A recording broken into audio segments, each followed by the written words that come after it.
Welcome to Only Ghosts in the Building. This is your host, Emily Claire. Today's episode will be all about Rockwood and our interview with Rick Loveless and Bill Hamel. The two of them run the paranormal tours at Rockwood. There will be a link in the show notes. I hope you get to go enjoy Rockwood like we did. It was a good time. You'll hear all about it now. Well, enjoy this episode. Please keep a lookout for the show notes. Thank you. Mother, would you like to start or me? Yeah. Welcome, Rick and Bill. I'm so glad that we get to sit down with you. Do we want to just jump in and ask you how you got started in the paranormal? I had several different things that had happened. I didn't see anything. It was just more I felt like I was being watched, growing up in different places. Oh, okay, sorry. I was going to say, was that here or? No, it was here. So I really got into it before I came to Rockwood. I happened to see an episode of Ghost Hunters, and I started doing some research and came across the place in Gettysburg Paranormal. And the three of us, my wife, my daughter, we went there and they had like a little bag of equipment, and we went to a farmhouse, and the place just blew up. And ever since then, I got into it. How long ago was that? How long have you been doing this?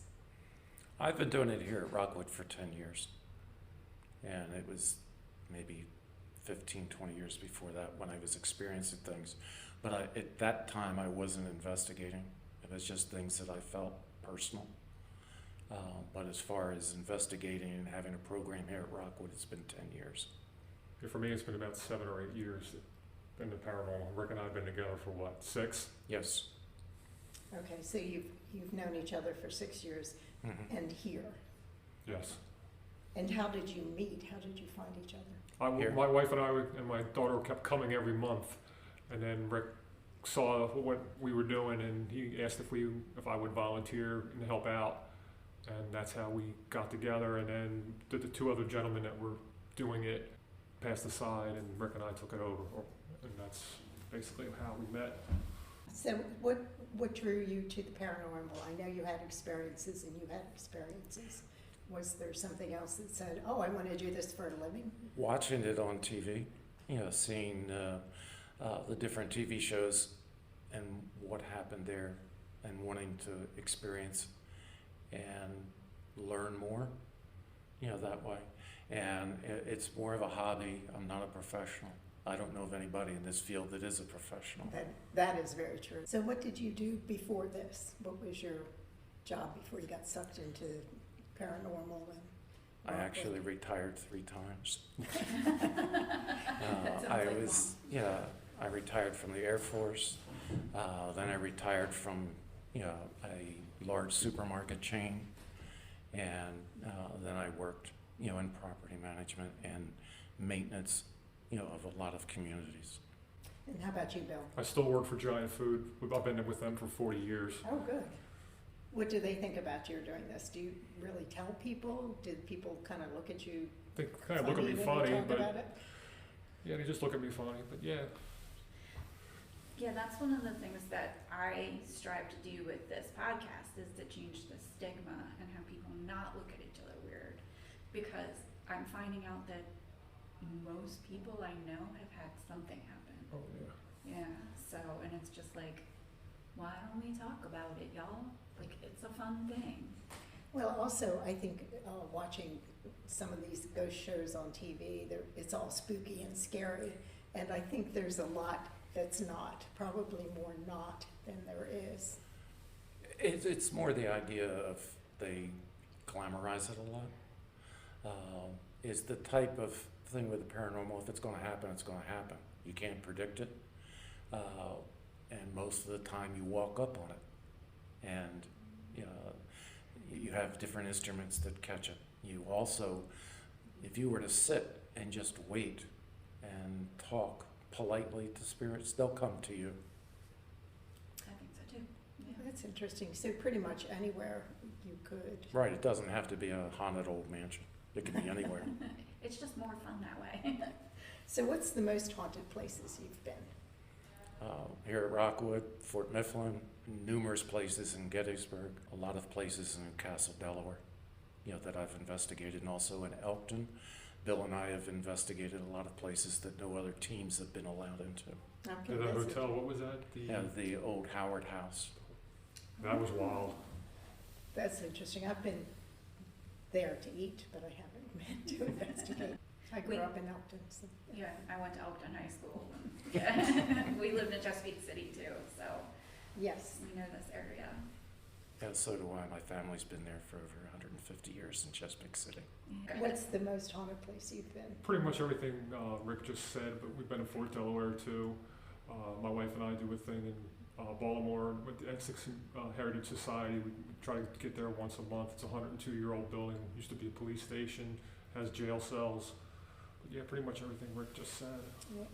Did you ever encounter negative entities? The only time we encountered negative energy, and that was in Gettysburg, and it was in a farmhouse, and they told us not to provoke. They said there's a Union soldier upstairs named Charlie who doesn't like Confederate soldiers. So we went upstairs in the attic, and this guy starts talking in a southern accent. Next thing you know, he runs down the stairs, and my wife was downstairs. They pulled up his shirt. He had 3 scratch marks down his back. Oh, my goodness. I said, I had a spirit box running. I said, Charlie, was that you? And it said, yes. I said, what did you just do to that southerner? Clear as day across the spirit box. It said, whoop him. I said, did you just whoop him? He went, yup, just like that. And that was probably the only time that we've ever, well, my wife saw it. I didn't see it. But as far as negative energy, that was probably the only time. And that doesn't seem that negative. He was just provoked. He was provoked, and he was And like, we were told not to provoke. Yeah. Now, do you know the story behind that? Is that the guy that was the sniper? No, this was in a totally different Okay. farmhouse building. It wasn't the Farnsworth house. Okay. It was a totally different building. How about you, Rick? Have you come across anything that you'd rather not Only once. be around? Only once. And I provoked it earlier, and it wasn't during a paranormal investigation while I was doing something else. And it let me know that it didn't appreciate me, and I got scratched. Yeah. So you had physical evidence as well? Hmm. Only once. See, that's funny. I only had physical evidence once, and I would say it was less creepy, more like sexy. I mean, I've told you this, Mom. So it was when I was at the Estes, in Estes Park, Colorado, at the Stanley Hotel. And there's the one guy, and we were sitting at the bar, my 3 friends, and we're getting drinks and food before a show. And something icy ran its finger up my arm, and my friend Amber closed her eyes and said, I saw a guy, he's kind of giving us the eye, and he's in a uniform, but not a uniform that she could recognize. And then we found out later, the guy in there that likes to pull girls' hairs and touch them, he was a security guard. But I woke up the next morning with 3 fingerprints on my thigh. Yeah. So he was a little handsy with me. If I'd been there, I would have backed him off. Oh yeah? Don't touch my daughter. And my protector. Anyway. But you've never found anything negative at Rockwood? Oh, no. Yeah, No, okay. not Because here. I didn't feel that at all. I've never felt creepier. Yeah. No. Yeah, even though my experience did happen here. Did it really? All right, who was it? Who were you? I have no idea. Oh. No idea. It's Well, really funny. that goes into why do you think there's so much activity here? As far as the activity here, there's a number of reasons.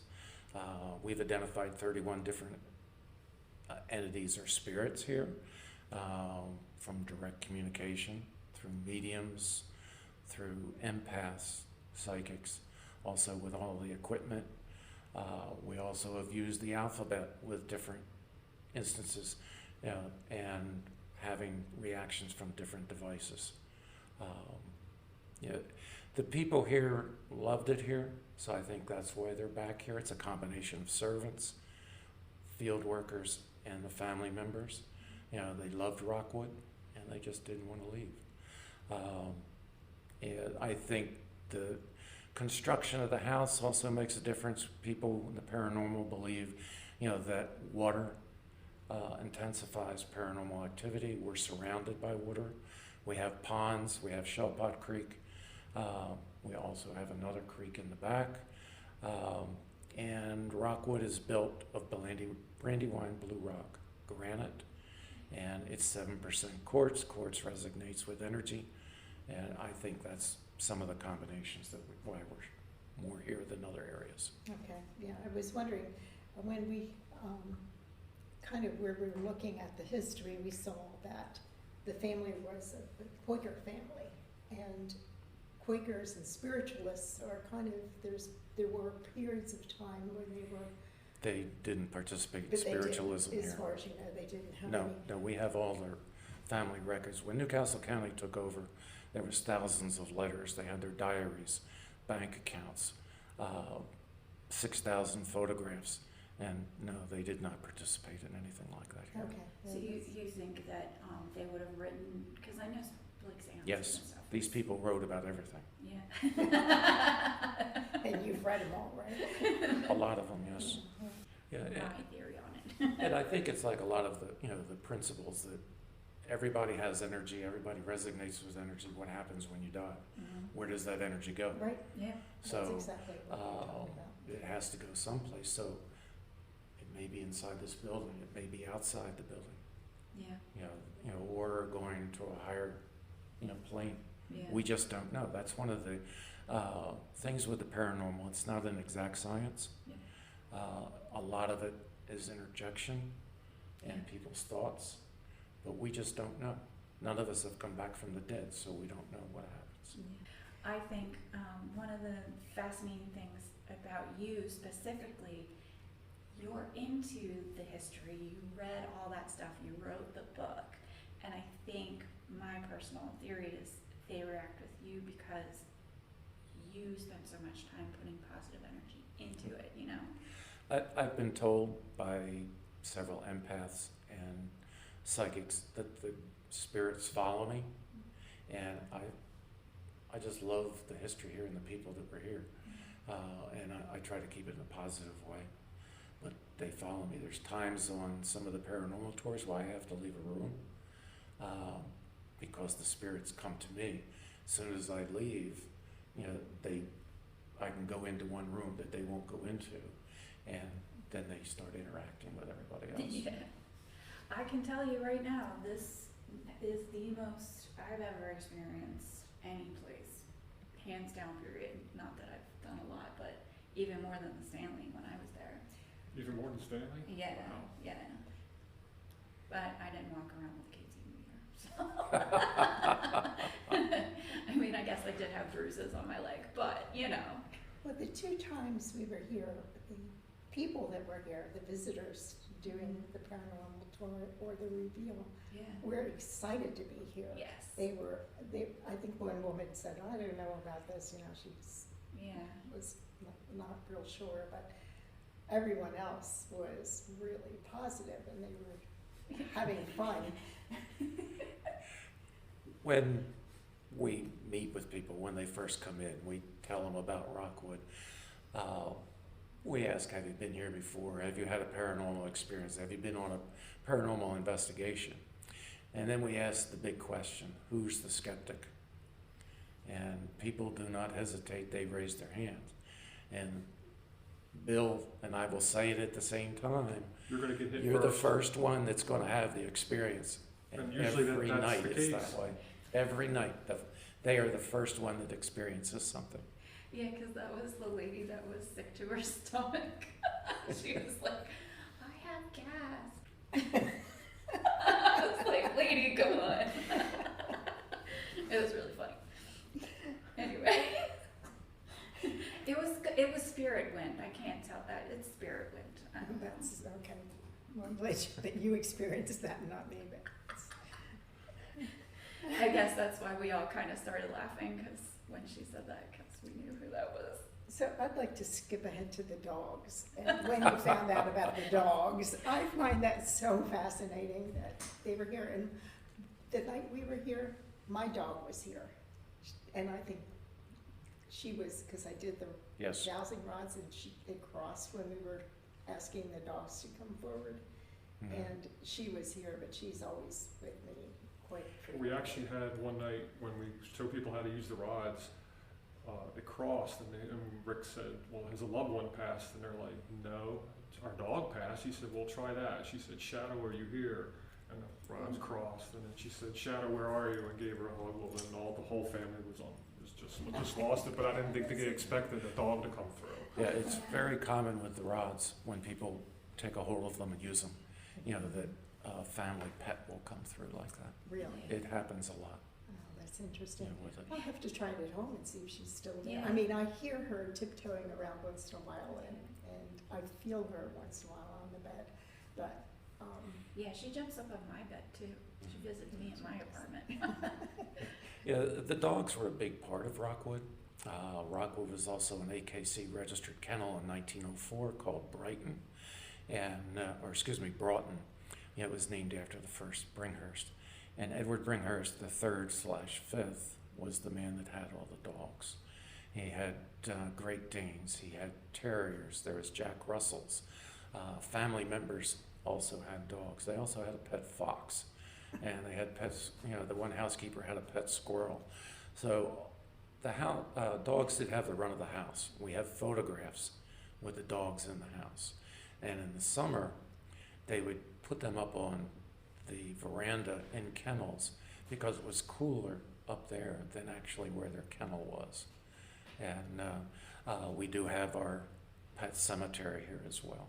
so who was first to decide or discover the dog? The dogs have, ever since they started a paranormal program here in 2006, they've always come through. From Just been time to recently time. though, with But the other teams it's- coming in and getting the EVPs, the dog bark, and then we decided it. I'd say in the We'll past year try and a it. half is when it's really expanded with the dogs. We have barks. You can hear all kinds of strange things that would be a dog. We've also had a shadow figure of a dog that happened at Christmas where somebody was in one of the rooms, one of our guides, all of a sudden put her hand down to the side and was petting the dog, looked down, saw the dog, looked up and looked down, it was gone.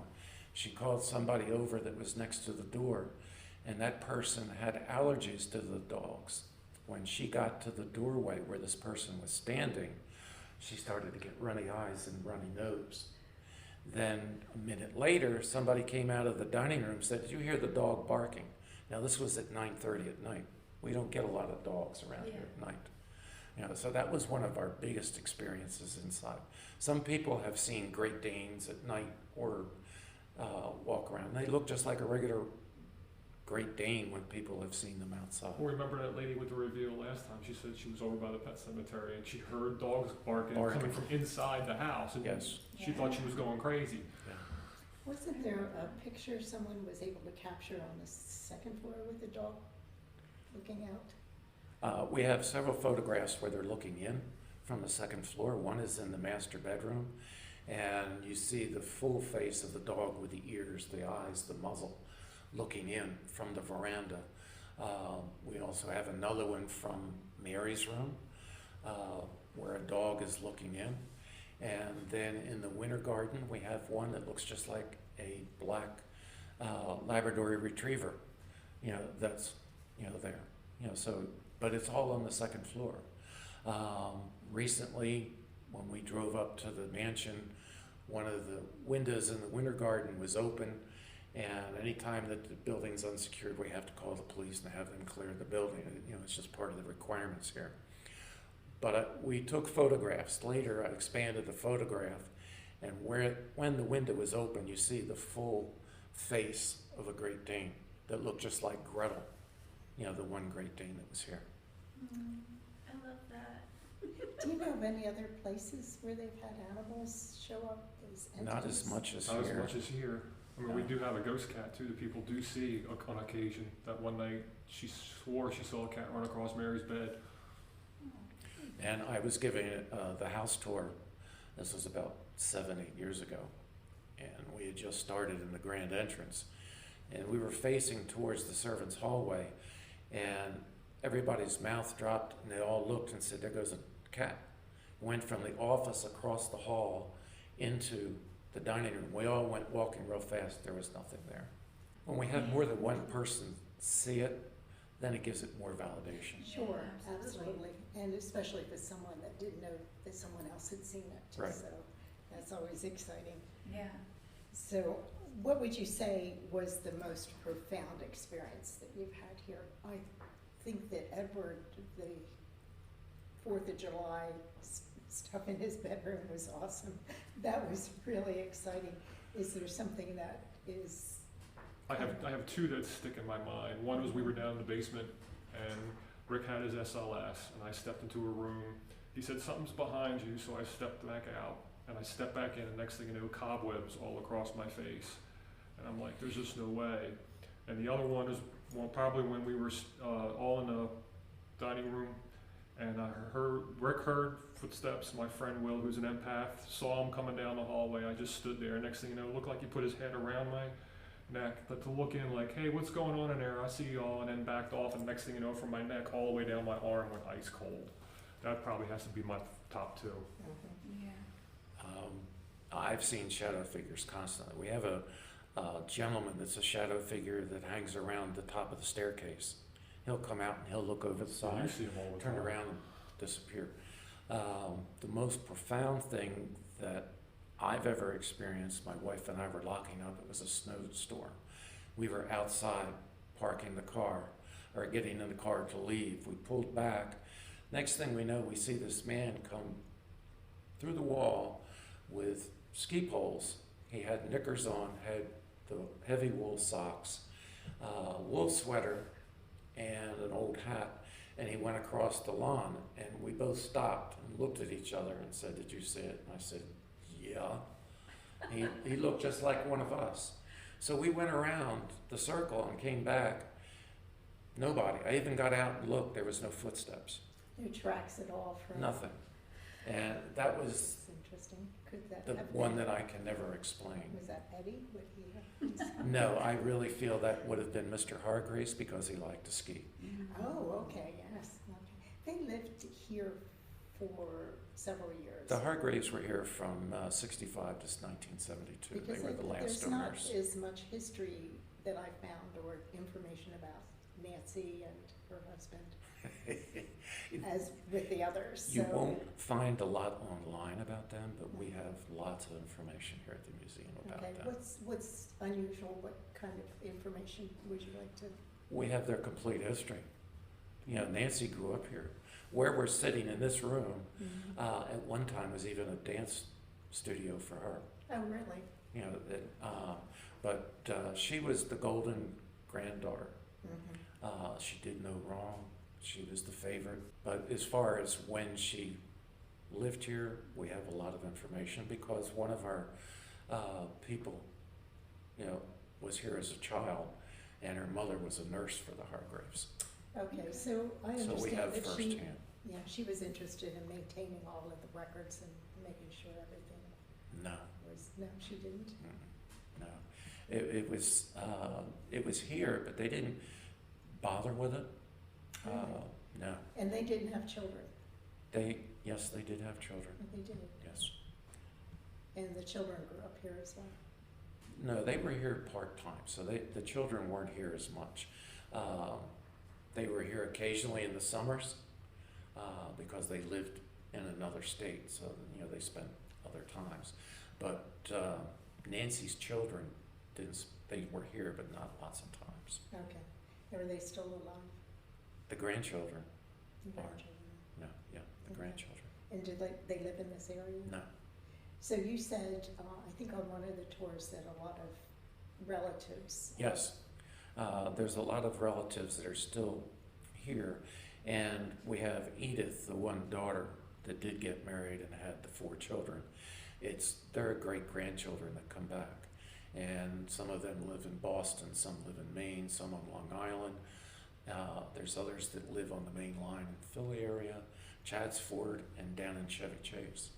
You know, that way. So there's quite a few around. You know, and they do come back and they tell us stories. They've also been bringing back different family pieces, you know, that our director has added to the collection. Oh, that's nice.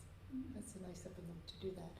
because the furnishings here are just awesome. It's just amazing what's here, and it's so understated. People don't really realize it's here unless you really specifically. Yeah, it's find it out. interesting that over 90% of the items that we have are from the family, anywhere from back when Joseph Shipley lived in England, furniture that he brought with him, from there when he came back in 1850, 51, all the way up to, the Hargraves when they left, in 1972. Okay. Mary and Joseph, they both died in that same bed? Not in the same bed, but the same room. The same room, okay. But that was Mary's bed there. Yes. Okay. Yeah, that was one of the questions I had. Because then there's the other room that we have his chair, his gout chair, Yes. but that wasn't his room. No, he, having the gout, he had mobility problems. Sometimes he had to be carried up the steps. Some days he didn't feel good.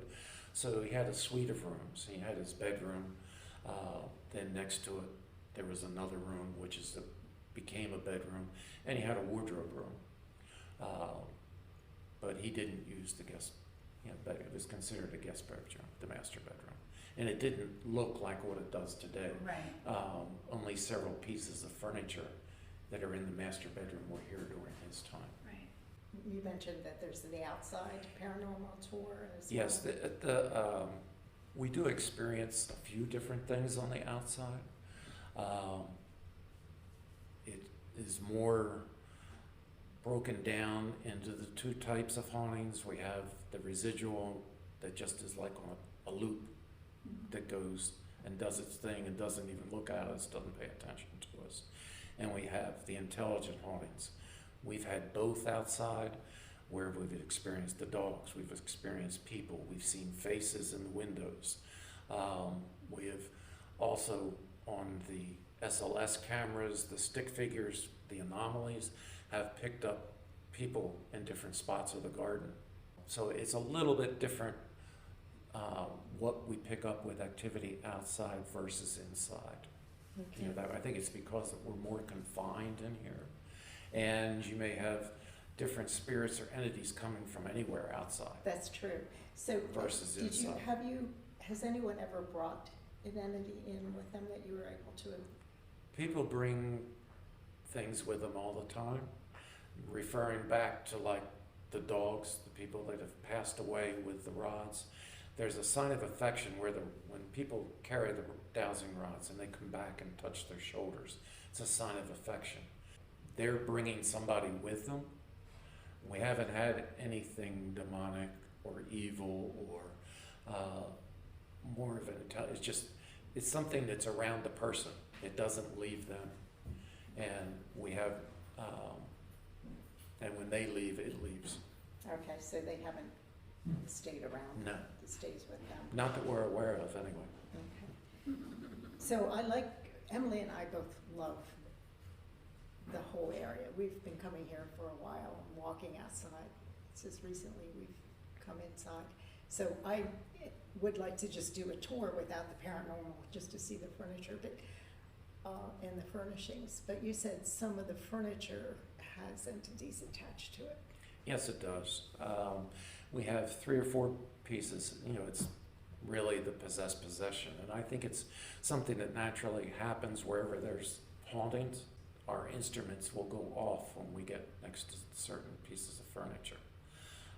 And we've been able to catch it on video and on photo. We've even had poltergeist activity near some of the furniture where we put down the little glow balls that are a cat's toy that if it's touched or moved, actually go flying across the room off of these pieces of furniture.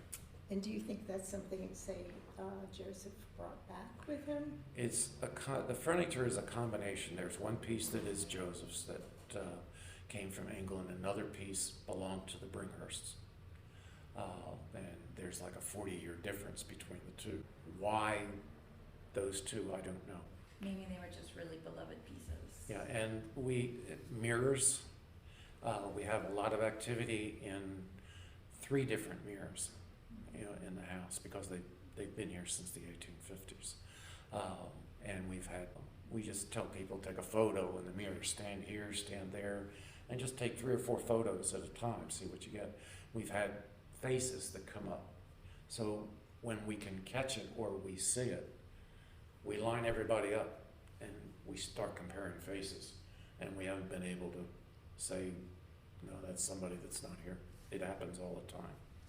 Yeah, I mean, Riley caught one when we were Yeah. here. Yeah, we have one where there's 4 or 5 people in the room and you can see their reflection. They look real. And over top the one gentleman's head, he's holding his camera in his face. You see the full figure of a lady in a Victorian dress over top of it.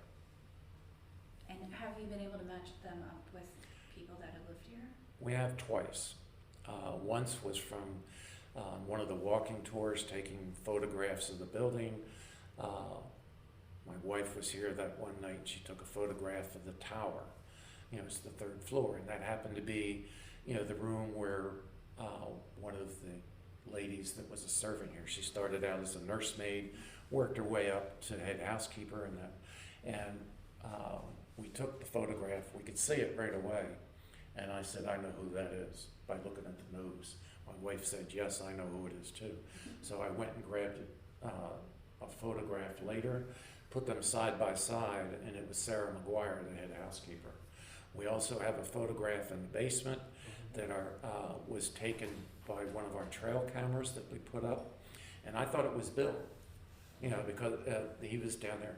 But this person's eyes kind of glowed, the way that they were dressed, it was more Victorian. And then I started looking and I said, wait a minute, I know who that is. So I went and grabbed a photograph of Edward Brinkhurst III/5 in his presentation uniform when he met King George V and Queen Mary. And it's the exact same face, even the collar is the exact same. So we have been able to identify. Plus he didn't have a goatee, so. Yeah, yeah. We lovingly call him Eddie 5. He would be my best friend, just saying. He seems like he was a really fun guy. Oh, I did want to ask you about the portal. When we were here, you had the equipment set up and we saw the portal in the basement. And Yes. you said there are portals outside that you've discovered as well. We've discovered one outside. We've been told that there's another one, but we don't know where it is. The portal in the basement was different psychics and mediums, when they've come through, have walked through the basement and kept on feeling something in this one spot. And they said, this feels like a portal that we've experienced when we've gone to other locations. It shows up on the SLS camera when we put the ultraviolet. Why it does it, I don't know, but it looks like a purple curtain, and when you can see it. The anomalies will show up with the stick figures on either side, but then we'll have somebody walk through it. I had Bill walk through it and said, see you on the other side, and he slowly walked through it, but when he got through it, he disappeared. You couldn't see him. So now we have people that we have them experience it. We have them walk through it. There are some people that won't go near it. Well, remember the first time Will was here, he didn't even walk through the front door, and he goes, you have a portal in the basement, don't you? And He we didn't told even us tell him exactly. anything about it. He's like, you have a portal in the basement, don't you? And Rick and I looked at each other and like, yeah. Yeah, sure. And who's Will? Will is my friend and I met at Fort Mifflin. He's my empath friend. I've known Will for several years also. So he's sensitive. Yeah, he's a full-blown empath. He told me several things that people wouldn't have known about that happened on the 2nd floor in the west wing of the house. And just the way that he described it was acting. There's no way that he would have known, because it's only a few people would have known about it. So he validated some of the things here, and I do believe that he has a gift. That's awesome, because I wish I could just do it like that. I have to really spend a little bit more time and meditate. Well, he can go in a room and tell you exactly how many spirits are there, kind of what their names are, and this, that, and the other. He's just phenomenal. I love investigating with him at Fort Mifflin, because he's like, did you see that? And I'm like, no, I didn't see that. Only you can see that. He said, well, did you feel that? Yes, I felt that, but I still can't see that. I found a portal. I found a fairy garden here. And it's down where the big driveway is, or the big parking lot and goes up the driveway. All those rocks down there, there's a tree, and I just feel so nice there. It's like, I actually the other day, a couple weeks ago, my friend came walking here by herself, and there was like herbs and like crystals scattered on one of the stones, and she was like, were you there doing a spell? And I was like, it wasn't me, I didn't do that. So I think other people are feeling that vibe down there too. We were there one day, we kind of tuned into it Yeah. a little bit. And the woodpeckers, there's so many woodpeckers. I've never seen that many woodpeckers in my life. Right there, they love it there. So do you want to talk about equipment now? Because I would love something to. that's interesting as I well. would love to. Well, so I mean the K2 and all the EMF meters. That's kind of the go-to for most people. It's the cheapest equipment, and also I just started hearing about these cat balls, and I'm like, well, how does that work? How does cat balls work? They're only about like $5 a piece, and they're all made by motion. So if you just set the ball there and you ask the spirit to touch it or move it, it'll light up all different colors, and it lasts maybe about 15-20 seconds, and then it'll reset itself. Yeah. And like Rick said, we've seen them go flying across furniture. We had them outside, just sitting on a concrete, and they would go off. Yeah, they light up. They light up. Even when they're not, like, you can't physically tell that they're Moving, but yeah, they it's do all light by up. motion. Yeah, that was And interesting. we've also had people in some of the rooms that they've gone off, we've asked them to jump up and down on the floor Yeah, just to see if the vibration would do it, and it wouldn't set them off. yeah. I have video of us doing the doggy round table, and the cat ball that was underneath your knee. I don't think you could see that third one. It just kept going off and off and off, and I was like, he's not touching it. Nobody's moving. We're all just standing They here. were all just standing here and they're going off by themselves. Yeah, that was interesting. But I don't think you could see that specific Right. one going off the whole time. Well, it's nice with them because you can put them in a dark room and Yeah, you'll just see go them. sit on the other corner. Because one night I had a glow ball sitting against that wall and I had a camera facing it just to see. Right. And right before the film was ready to cut off, you see the glow ball just light up all by itself. And we're on the other side of the building, there's nobody in here. You heard the footsteps and then you just see the ball all of a sudden light up all by itself. And that was the only time it did it the entire night that I had the camera sitting there. Yeah, and I like dowsing rods. You know, they You fascinate me. like them. And some people, they don't react to, Me? Bill. Other people, they go wild. But they just fascinate me that how you can get them to react. The more polite you are, the more patient you are, the more that they seem to work. But they're tough to see in a dark room, but we fixed that problem. They now have the ones that light up. And, Bill's wife got a pair. They look like And I got lightsabers. my They look wife like got me a lightsabers. pair at Christmas, and we've used them here, and I love it because you can see the rods go in the dark. Yeah, I first saw them we went to Fort Delaware's paranormal tour, and I was the first one in the walk through the door, and the woman had them, and I said to myself, "Oh, don't show them to my wife. She's gonna want them." And she says, "Want what?" And as soon as she saw them, she says, "Christmas." And my wife also got me another pair that almost look like a Tesla coil, and they're super light, and they react before you even get the question out of your mouth. Yeah. I always found that when doing, because I would do it from mediumship purposes, so I always felt like I didn't even need to say anything out loud. It would just start going. Yeah, because I know when you were here for our investigation, and I pulled them out, and we were talking about them, and the way that they were reacting, I was just looking at your eyes. They were big as saucers. The way that the reaction. With what was Well, happening. most people on tour, when you give them the dowsing rods, they don't expect them to do anything for them. But when they start moving and giving hugs and pointing in different directions, they're like, "Oh my God." I found that too, and that's where I discovered that my dog Tippy had come through, and the dogs were, because it gave me a hug, and I would have not expected that to happen, but it did. Yeah. So Well, and I think it's funny because Tippy was a 9-pound Chihuahua.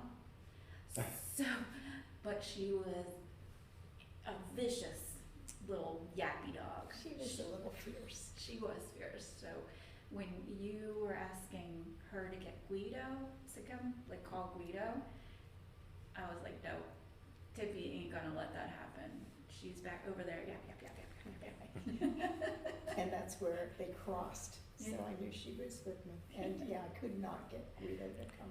Yeah, and I have a problem with the rods where somebody follows me. I have somebody that watches over me, and I pick up those rods right away. They come back, and I have to just come right out and tell them, "Go home, leave me alone. I Yeah, don't but you want notice you it here." doesn't do it every time. It Yeah. does it every other, Yeah. like every other investigation, but But yes. yeah, That's what happened. because I want to use them, but otherwise they stick, and I just say, "Leave, get away from me. I don't want you here." That's what you were saying in the attic. I missed the beginning part, and I was like, why is he yelling at this ghost? Okay, so what else? So the rook is also something new for me that I have not seen everywhere. The rook is an interesting instrument. It works on the same principles as the K2, where it's the electromagnetic field that's around. Instead of having the different dotted lights that are colors light up, it has stripes that are red, and it'll start in the center and work its way out. The stronger the spirit around it, the more that it'll light up, and it'll also vibrate. And it will work when others don't, but it likes around doorways and hallways. That's interesting. A lot of times in a room, you can't get it to go. And some people can grab a hold of it and take it, and it'll blink all night long. Huh. And then they'll pass it off, and it stops. So I think the instruments like people. Yeah, because the one I had didn't go off all night. But then Until- you gave it to the boy that was there. Yeah, and he was making it go off. I was like, thanks. So you have one that also shows dips in temperature? Yes, I didn't really see that one. the Mel meter. Yeah. Yeah, it's got a temperature built in, it's got the Mel, and then it's got the EMF. So it's a 3-in-1 tool, which is probably one of my favorite pieces of equipment, because you just walk around with it and you can watch the numbers. They always should be 0, 0, but we've seen that number go as high as 240. And we've also seen it where the spirit grabbed hold of the antenna and just blocked everything out, and all the bells and whistles have gone off on it. Mm-hmm. So it's nice with the temperature too, because you're looking for 5-degree up or down too. So that's probably my favorite piece of equipment is the Mel meter. Millimeter. And I think that what people have to stop and think, they think just because you have a device in your hand or you have a device on static in a room that it's going to go off. Some people can walk around all night long and they don't go off. If it's going to go off, it's going to go off. A spirit's going to be by you. You know, you just can't take a hold of something and it's going to Yeah. work. Yeah, I mean, I had the REM pod in the dining room go off, like I walked in and I was standing in front of it and it went off and I was like, oh, hey. So, you know, And- I've had things, but Well, just. look what happened at the reveal with the REM pod going off behind Rick. It was sitting on the table in a room all by itself. Yeah. It was really. Yeah, the REM pods are an interesting Yeah. device. You know, just the way that they take the electromagnetic energy in the room and they have the lights, and it'll just maybe be one light that goes off, then 2 or 4, and it just keeps going, and it'll buzz, and it'll also have the temperature change.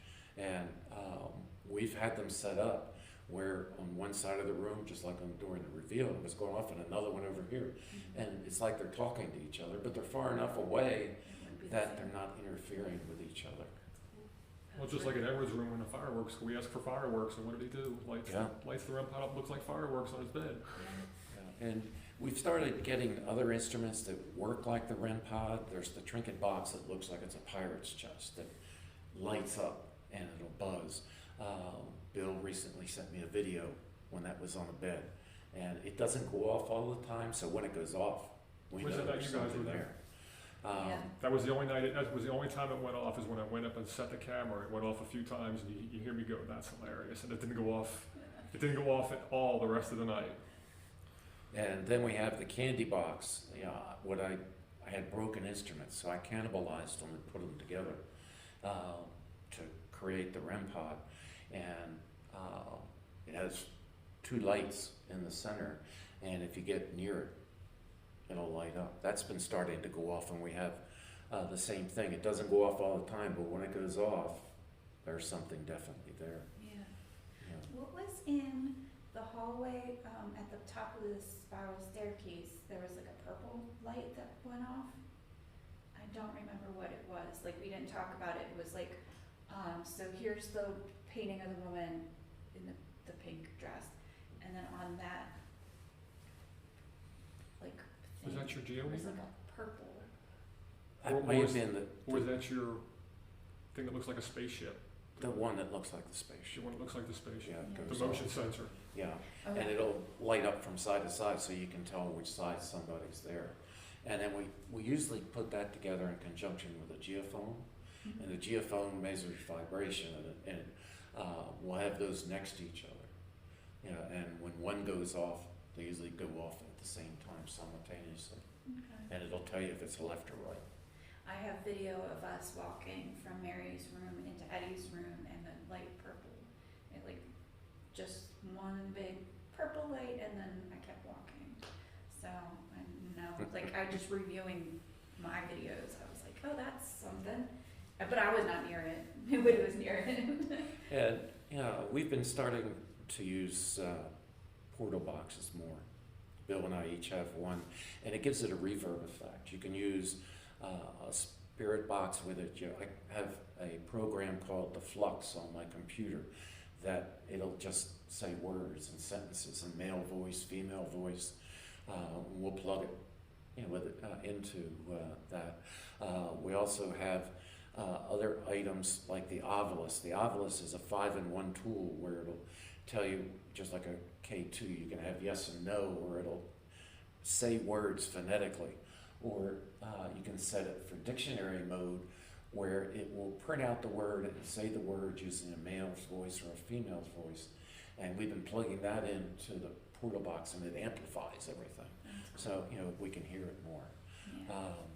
You know, so we're techno geeks. We like anything that we can put out Pretty and much anything that comes out new, help to we try have to to go get get. an experience for somebody from it.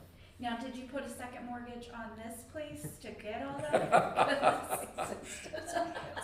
My family runs when it's Christmas and Yeah, birthdays. pretty much. What do you want for Christmas? What do you want for your birthday? What new piece of equipment? Gift card, go stop, thanks. Yeah, pretty much. Oh, That's, that's that's fine.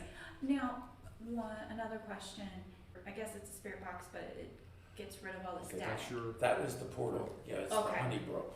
Honeybrook. Yes, and what it does, you just plug it into it, and you know, it amplifies it with, you know, the reverb. But it takes a lot of that white noise. You can turn it Yeah. down and get the static out, and you get a clearer voice. Right. You know, that way. And it'll come through with a male or female, Well, it and came through it'll with say a more than dog. one word. well, remember that night Yeah, at the yeah. golf ball? Yeah, Remember we kept hearing a dog barking a through dog. it? It would bark like a dog. We have that. We have that recorded on here. We were in the other room, Mhm. and we kept hearing it, and then I heard somebody say, did it just growl? Yeah. One night, Bill, you know, was doing his dog thing where I gave him photographs of the dogs and we put them around on the carpet and then put out the different instruments.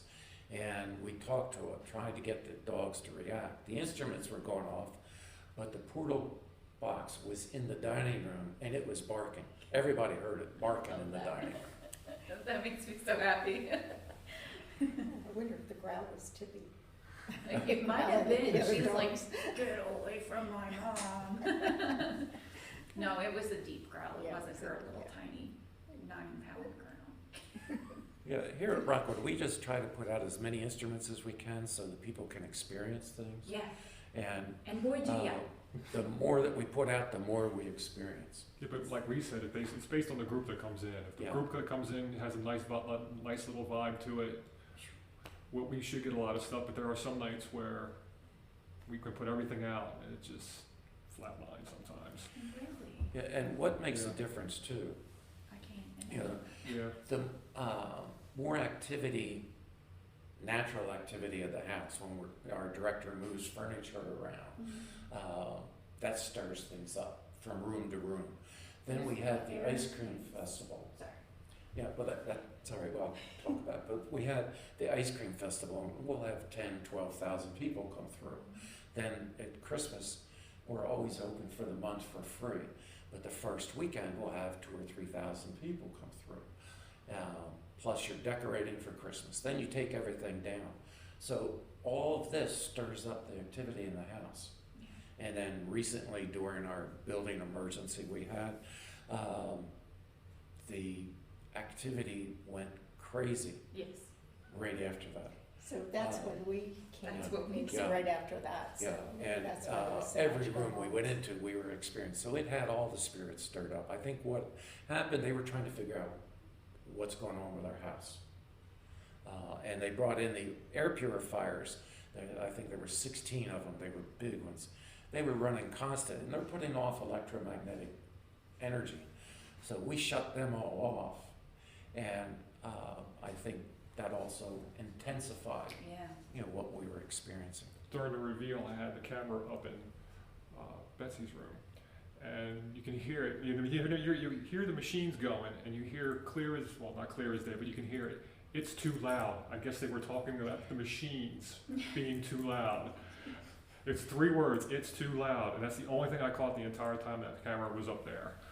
Yeah, the cameras that we put up on static and just leave them going, the whole investigation, that's where we've picked up a lot of items. And we've picked up voices where it says, hello, get out of here. Or you hear something in the background Whistle. setting off. Yeah. Whistle. And footsteps, that's one of the most common things here at Rockwood. Or a doorknob that'll go up and down. But you also smell cherry pipe tobacco. You'll smell flowers. But there's no flowers. We only have artificial flowers in Yeah. here. You'll smell those things. Oh, come on, Yeah. do my favorite, the burnt popcorn. Burnt popcorn. Up in the Monte Carlo room, we smelled burnt popcorn one night up in the Monte Carlo room, and they said, "Who burnt the popcorn?" And you heard Mary come across the spirit box. But nobody had used the microwave that whole day, so we didn't burn any popcorn in the microwave. And that's all down on the first floor. Yeah. Um, Interesting. But that's what's interesting when people have experienced that. And during our regular tours, people experience that. They'll all of a sudden you see them sniffing, Yeah. and then they tell us what they smell. Yeah. So most of the people that come in for the regular tours are not expecting paranormal experiences. No. Do they tell you if they have Yes, one, or they'll yes. say, "Oh, I'm running out of here"? And we've become very popular with the paranormal, so people try to talk about the paranormal on the historical tours, and we try to separate it and not talk about it. And when we do that, there's always something that happens on the tour, that people experience. But we do try to separate it if we can. We'll talk about it afterwards, Yeah. and because people always have a lot of questions about it. Well, that's what I like about the way that this is run. Is it is just like a museum and a history museum. People can come and just tour the building and enjoy it and enjoy the history of the people that were here. But you also have the paranormal events that you have. Yeah, and it does make it nice because we have the self-guided tours that we have. Then we have the historical tour that's an hour and a half tour with a guide. You go through 20 rooms, get the complete history. But then we have the servants tour that picks up just where the servants are, and it's a different part of the house, different people. And then we also have a candlelight tour that's at night, and the lights are dimmed. We have a lot of candles, and it gives it a different ambiance at night of what Rockwood's about. We talk about the guests that come. So all the three together give it a full blend at Rockwood. And then our paranormal side, we have the paranormal experience every month, but we have the reveal every quarter where we reveal the evidence from what we've gathered. But now we also have a walking tour we've brought back, and we're advertising that. We go around the different parts, and we're adding 2 new locations to that we haven't gone to before. So we can't wait to get to them to see what happens. And that's coming in May? That's in April. April. April. We also have a late evening. People have asked us, do you have anything later than 7 to 9 at night? We have a new program that's going to be in March, It's late night with the spirits of Rockwood, starts at 9 o'clock and runs till 1 in the morning. And it's more in depth, more time that we can spend in each room with people to investigate. And then we also have the Paranormal 101 that we teach people how to use the basic equipment, the dowsing rods, the K2 meters, the EMF meters, the glow balls, the cheaper of the equipment to get started, what the terminology is, what questions to ask, and then we're going to take the people to certain sections and let them investigate. It's great because it gives people different experiences, and they can do as much or as little as they want. Right. Yeah. Anything else you'd like us to know? I just appreciate you coming taking out, time. that way and talking with us. And you've both experienced it Yes. firsthand, Yes. Right. and you've seen our results. Yes. What you see on TV during a 1 hour show, they might experience only 5 or 6 things, but it's taking them 3 or 4 days Yeah. because of the editing. We experienced that in the first half hour here at Rockwood. It's amazing. We experienced it before everybody even got here. We were at the table and things were going off, and it was cool. The para rope in the Across the crib. crib, and then the spirit box kept saying infant, child, stuff like that. So it was really cool. It was really cool. Just trying to put all the words that come out, what device and what question to put it together, how does it relate to here? Yeah. And that's where we have fun with it. Well, I think it was really neat. When we were upstairs, my friend Riley had the Loveless, and so it came up with, it's like Ameline. I have pictures of it, and it was like a weird Ameline, and then underneath it was a coat. So what people don't know is my name is Emily Coates, and I, on like World of Warcraft and stuff, when I used to game all the time, my name was Emmeline. So not spelled the same, but they somehow notified me that they knew who I was. Yeah, they know. It was bizarre. It was very strange. So I was like, that's me. Thanks for acknowledging me.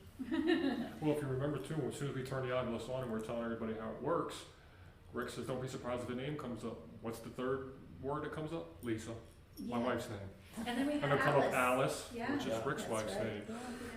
I had So, a yeah, video but of they're that. here quite frequently, so they Yeah. would, that's. And my name will come across the spirit box Yeah, constantly. you too. Yeah. And I can hear it being one part of the building, and I hear it. And I said, oh, I'm here. Yes, you know it. I'm here. What's your favorite piece of equipment? Did we say that?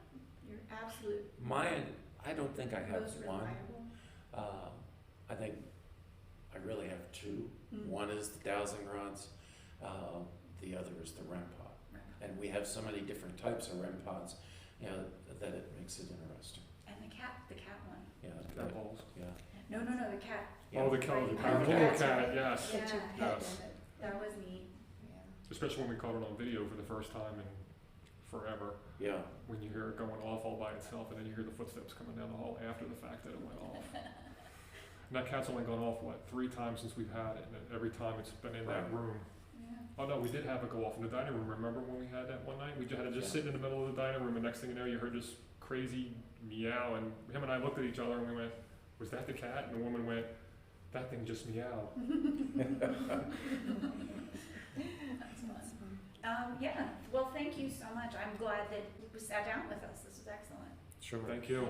And anytime, that you want to do any more podcasts here, let us know, whether it be on the paranormal or history, let us know. Excellent. We'll be glad to help you. Please stick around for the next episode on this deep dive. It'll be the last, and it is where Mom and I actually sit down with Riley, who went on the ghost tour with us. And we get to discuss a bunch of things, all the things that happened to us, and some of the equipment. And you'll get to hear our final thoughts. So thanks again, and we will see you soon. Bye.